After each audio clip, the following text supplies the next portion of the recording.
আমি পৰিয়ালটো এইটোৱে ক'ব খুজিম যে মানুহে দোষ কৰে আৰু দোষৰ ক্ষমাও থাকে আৰু ক্ষমা যেতিয়া কৰিব তেতিয়া শুধৰণি নিজকে সংস্কাৰ কৰা বুজায়।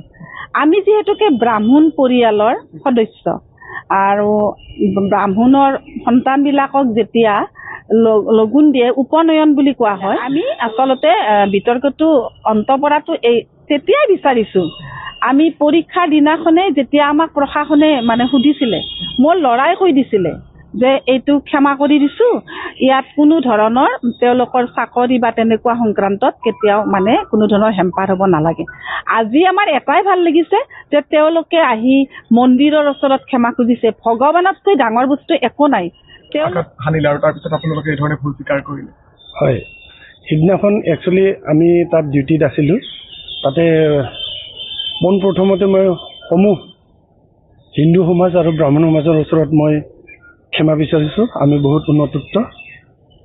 সিদিনাখন ডিউটিৰ সময়ত খুব ভিৰ আছিলে আৰু তাতে এটা প্ৰাইভেট ছিকিউৰিটিও আছিলে। সেই প্ৰাইভেট ছিকিউৰিটিৰ টিমে এই কলাই কিবা কিবিবিলাক কাটি আছিলে। সেইখিনি সময়তে বল থাপলতে আহি গ'ল যে নে লগুণ আছে, কি কৰা যায়। মই পটককৈ ভাবিলোঁ যে লগুণটো কাটিলেতো বহুত বেয়া হ'ব। সেই গতিকে এখেতসকলক মই এওঁ কৈ দিলে আৰু আমি ক'লোঁ যে এইটো কাটাতকৈ ফেমিলি মানুহক দি থৈ আহক। সেইটোৱে আমাৰ বহুত ডাঙৰ ভুল হৈ গ'ল, অজানিতে হৈ গ'ল, জানি বুজি কৰা নাই, নাজানি পেলাই কৰিলোঁ। অজানিতে যিহেতু ভুলটো হৈ গ'ল, এই ঘটনাৰ যাতে পুনৰাবৃত্তি নহয় তাৰ কাৰণে সকলো সজাগ আৰু সচেতন হোৱাটো নিশ্চয়কৈ প্ৰয়োজন। নিশ্চয় বিচাৰোঁ আমাৰ যোগেদি যাতে বেলেগে সেইটো শিক্ষা গ্ৰহণ কৰে। নিশ্চয়কৈ আপুনি দায়িত্বত আছিল, আপুনিও দায়িত্বত আছিল এই সময়ছোৱাত, আপুনি কি ক'ব বিচাৰিব? এই নীট পৰীক্ষাত মোৰ ডিউটি আছিলে গেটত, আৰু মোৰ লগতে আমাৰ ছাৰো আছিলে ইনচাৰ্জ হিচাপে, আৰু চিভিল ছিকিউৰিটিও আছিলে। চিভিল ছিকিউৰিটি মোৰ প্ৰথম চেকিঙৰ পৰা মোৰ গুচি গ'ল।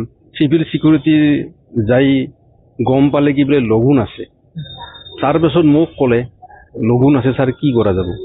তাৰপিছত ছিকিউৰিটিবিলাকে আৰু কেঁচি দি হাতৰ এইবিলাখান ৰচা এনেকুৱা বস্তু কিছুমান কাটি আছিলে। তাৰপিছত বোলে এইটোতো কাটিলেতো দিগদাৰী হ'ব, গতিকে ছাৰক ক'ব লাগে। ছাৰক ক'লোঁ। তাৰপিছত ছাৰে ক'লে কি বোলে এইটোতো বেয়া কথা হ'ব, তাতে ঘৰৰ মা দেউতা আছে, গতিকে মা দেউতাৰ হাতত দি থৈ আহক, পিছত তেখেতসকলে পূজা পাতল কৰি লগাই ল'ব। আপুনি লগুণ বুলি গম পাইছিলে? লগুণ বুলি এইটো গম পাইছোঁ লগুণ, কিন্তু লগুণৰ বিষয়ে আমাৰ ইমান অভিজ্ঞতা নাই। গতিকে তাৰ কাৰণে গোটেই অসমৰ ব্ৰাহ্মণ সমাজ লগতে এই ঐতিহ্যমণ্ডিত বিল্লেশ্বৰ দেৱালয়ৰ তেখেতসকলৰ ওচৰত ক্ষমা মাগিছোঁ। আমি আমাৰ ভুল হয়তো স্বীকাৰ কৰিছোঁ। আমি আমাৰ অখিল ভাৰতীয় ব্ৰাহ্মণ ফ্ৰণ্টৰ পৰা পৰিয়ালটোৰ ওচৰত গৈ পেলাই আমি যিখিনি কথা জানিছিলোঁ, তাৰ কাৰণে আমি DC ছাৰক আৰু SP ছাৰক কথাখিনি কৈছিলোঁ। তাৰে আগতে কিন্তু DC ছাৰে যথেষ্ট এটা গুৰুত্বপূৰ্ণ ভূমিকা লৈছিলে যে কি একশ্যন ল'ব লাগে বা কি কৰিব লাগিব তেখেতে সুধিছিলে। কিন্তু ল'ৰাজন ব্ৰাহ্মণৰ ল'ৰা, গতিকে তেওঁৰ সৰুৰ পৰাই ঘৰৰ সংস্কাৰটো তেওঁৰ গাত আছে বা আমাৰ সকলোৰে গাত আছিলে।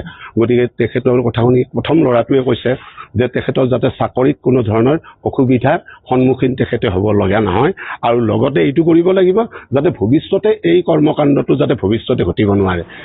আজি আমাৰ এই পৱন কলিতা নামৰ পুলিচজনে যিখিনি আমাৰ নিজ ছাত্ৰজনৰ ওপৰত প্ৰাচুৰ্য ভৰদ্বাজৰ ওপৰত লগুণ সম্বন্ধে যিখিনি কাম কৰিলে, সেইখিনি অতি গৰিহণাৰ যোগ্য হৈছে।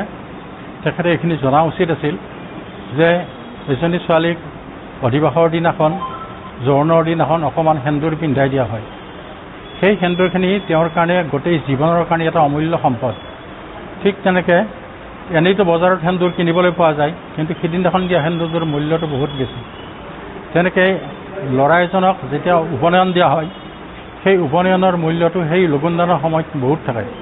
নহ'লে এনেইতো বজাৰত যথেষ্ট সূতা কিনিবলৈ পোৱা যায়, সেই সূতাৰটো সেইটো মূল্য নাই নহয়। বজাৰত বহুত ফুল থাকে, কিন্তু সেইটো ফুলৰ সিমানখিনি মূল্য নাই। কিন্তু যিটো পুৰোহিতে অকণমান হ'লেও আমাৰ পূজাৰ নিৰ্মালী বুলি ফুল দিয়ে, সেই ফুলখিনি আমি যথেষ্ট আগ্ৰহেৰে আৰু ঈশ্বৰৰ প্ৰসাদ বুলি লৈ লওঁ। তেনেকৈ এই লগুণৰ কথাটো পৱন কলিতা নামৰ পুলিচজনে নজনা কথাটো আচলতে কেতিয়াও হ'ব নোৱাৰে। তেওঁ পাঠশালাৰ নিজ সৰিহ স্থানৰ ব্ৰাহ্মণ সমাজৰ মাজতে তেখেতে জন্ম, তেখেতে নাঙঠ হৈ থকাৰ পৰা ব্ৰাহ্মণবিলাকক তেখেতে দেখি আহিছে আৰু তেতিয়াৰ পৰা তেখেতসকলে এইটো বুজি পায় যে ব্ৰাহ্মণবিলাকৰ লগুণটো এনেকুৱা এটা বস্তু। তেখেতে আজি নাজানো বুলি কৈছে, নাজানো বুলি ক'ব নোৱাৰে। এই বয়সত ব্ৰাহ্মণ সমাজৰ মাজত থাকি তাতেই জন্ম হৈ তাতেই ডাঙৰ দীঘল হৈ এতিয়াও তেখেতে সেই সমাজতে জীয়াই আছে ইমান বছৰ বয়সলৈকে। আৰু তেতিয়া লগুণৰ যিটো তাৎপৰ্য সেইটো নাজানো বুলি ক'লে সেইটো কোনে বিশ্বাস কৰিব? সেইটো ব্ৰাহ্মণ সমাজে আজি তেওঁক মানে ক্ষমা কৰি দিছে, প্ৰাচুৰ্যৰ মাক দেউতাকে তেওঁক ক্ষমা কৰি দিছে, সমাজে ক্ষমা কৰি দিছে। ক্ষমাই মানুহৰ পৰম ধৰ্ম। কিন্তু পৰম পিতা পৰমেশ্বৰ ভগৱান শ্ৰীবিষ্ণুৱে তেওঁলোকক ক্ষমা কৰে নে নকৰে, নে তেওঁলোকৰ জীৱনলৈ কিবা ইয়াৰ উপযুক্ত প্ৰতিক্ৰিয়া কৰে, অশান্তি নমাই আনে, সেইটো ভগৱানৰ বিচাৰ।